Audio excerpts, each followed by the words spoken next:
अगर नाक़दीन की जानिब से सादत हसन मंटो जैसे अजीम लिखारी पर फोहश निगारी का इल्ज़ाम लगता है तो सिर्फ 38 बरस जीने वाले मारूफ शायर और लिखारी मीरा जी को अपने खुले ढुले ख्यालात की वजह से जिनसी मरीज़ कहा जाता है। हालांकि उनकी शायरी को समझने वाले उन्हें अपने वक्त का एक जीनियस मानते हैं।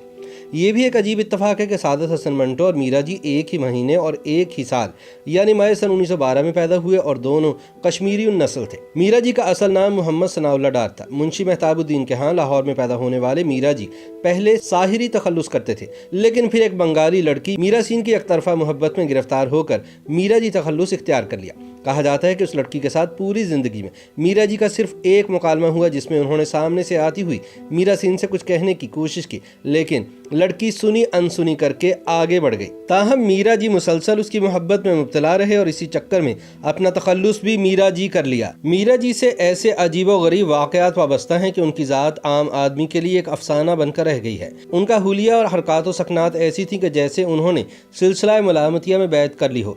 लंबे लंबे बाल, बड़ी बड़ी मूछें, गले में माला, शेरवानी फटी हुई, ऊपर नीचे बैक-वक्त 3 पतलूनें। जब ऊपर की पतलून मैली हो गई तो नीचे की ऊपर और ऊपर की नीचे कर लेते थे। उनकी शेरवानी की दोनों जेबों में बहुत कुछ होता। कागज़ों और ब्याजों का पलंदा बगल में दाबे वो सड़कों पर फिरता था और चलते हुए हमेशा नाक की सीध में देखता था। वो अपने घर, अपने मोहल्ले और अपनी सोसाइटी के माहौल को देखकर कुड़ता था।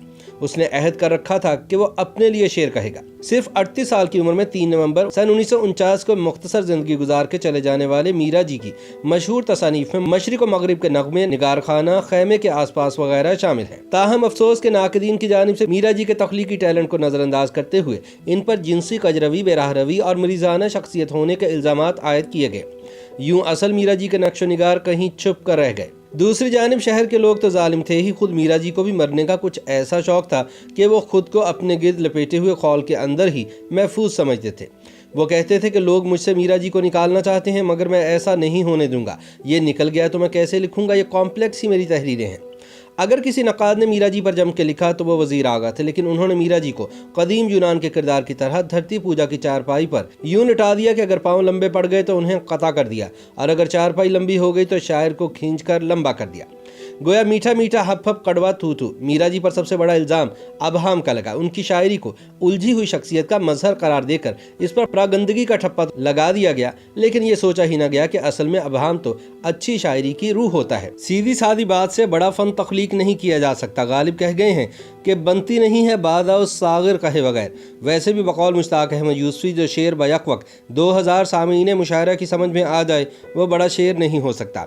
चाहे खाका निगार कुछ भी कहें, शवाहिद बताते हैं कि मीरा जी बेहद सुलझी हुई और मुनज़्ज़म शख्सियत के मालिक थे। इसका सबसे बड़ा सबूत ये है कि वो 38 बरस की उम्र में एक नस्ल के बराबर काम छोड़ कर गए। जदीद उर्दू नज़म में मीरा जी का अपना एक मुनफरिद मुकाम है। बकौल सादत हसन मंटो बहैसियत शायद मीरा जी की हैसियत वही है जो गले सड़े पत्तों की होती है, जिसे खाद के तौर पर इस्तेमाल किया जा सकता है। मैं समझता हूँ कि इसका काम बहुत उम्दा खाद है जिसकी अफादियत एक ना एक दिन ज़रूर जाहिर होकर रहेगी। नक़ादों का कहना है कि मीरा जी का नाम उर्दू में आज़ाद नज़म और अलामती शायरी को राइज करने और इसे फ़रोग देने वालों में सरे फहरिस्त है। नून मीम राशिद का कहना था कि मीरा जी महज शायर नहीं बल्कि एक फिनोमिना है। मीरा जी ने हिंदुस्तान की दीगर ज़ुबानों के साथ साथ मगरबी अदबी रुझानात, जदीद नफ्सियात और हिंदू देवमाला की रूह को अपने अंदर जज्ब करके इसे हिंदुस्तानी जुबान का जामा पहनाया। कुदरत का करिश्मा देखिए कि इसने शायरी का ये गुलाब गोहर के ढेर पर खिलाया। मीरा जी की ज़ाहिरी शख्सियत हद दर्जा गलीज और करीह थी।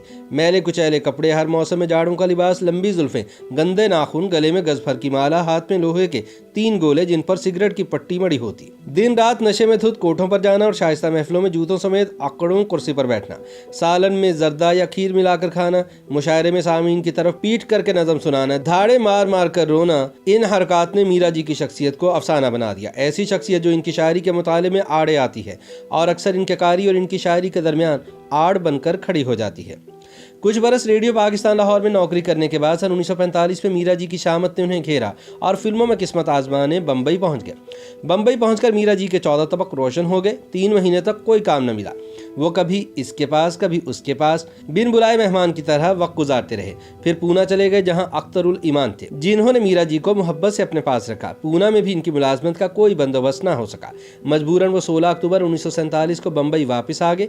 कुछ दिनों बाद अख्तरुल ईमान फिर बम्बई आ गए तो इन्होंने रसाला ख्याल निकाला और इदारत मीरा जी को सौंप दी। इसके लिए वो मीरा जी को 100 रुपये माहवार देते थे। अब तक कसरत शराब नोशी और खाने पीने में बेकायदगी की वजह से इनकी सेहत बहुत ख़राब हो चुकी थी। इनको असहाल की शिकायत थी, लेकिन ना परहेज़ करते थे और ना इलाज। जब हालात दिगरगूं होते देखे तो अख्तरुल ईमान इनको अपने घर ले गए, लेकिन वहाँ भी वो परहेज़ नहीं करते थे। हालत ज़्यादा बिगड़ी तो सरकारी अस्पताल में दाखिल करा दिया गया, जहाँ वो कैंटीन वालों से भी खाना मांगकर बदपरहेज़ी करते थे। इनकी दिमागी हालत भी ठीक नहीं रही थी। मीरा जी के आखिरी अय्याम इंतहाई अजियतनाक थे। इनके सारे बाल सफ़ेद हो गए थे, हाथों पैरों और पेट पर वम था, इनका खून बनना बंद हो गया था।